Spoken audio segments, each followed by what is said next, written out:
Ladies and gentlemen, a third pre-release for Minecraft Java Edition 1.17 The Caves and Cliffs Update Part 1 has been released.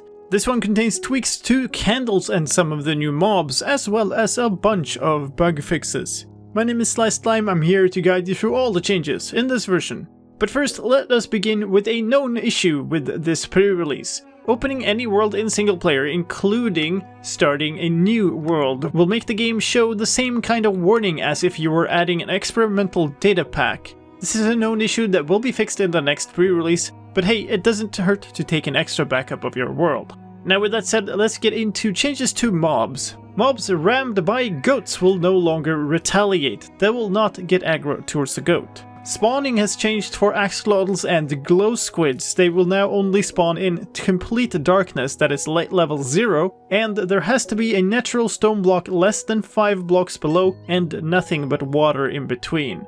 And if you breed 2 axolotls, then the baby axolotl will now be persistent and can no longer despawn. Let's move on to gameplay changes. The description of the wax on advancement has been changed. It used to say apply wax. It now says apply honeycomb. Vines could spread upwards to non-full blocks. That has been fixed in this version. And if you set the doEntityDrops game rule to false, then gravity blocks would not break. They would just hang around in the air. That is fixed in this version. Visual changes in this version. The lightning rod is now held in a more appropriate manner when viewed in third person. The textures of lit candles have been tweaked a final time, and those candle textures are now also used when a candle cake has a lit candle, and stars are once again not occluded by fog. A couple of world generation fixes. You could get floating water in caves under the ocean, that is fixed in this version, and the cave generation would sometimes be broken randomly at chunk borders, also fixed.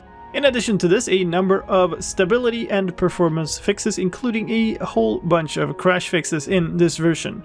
Even with those crash fixes, this is still a testing version and is less well tested than a full release. So if you play this version, do so on a separate test world or make sure to maintain backups of your world.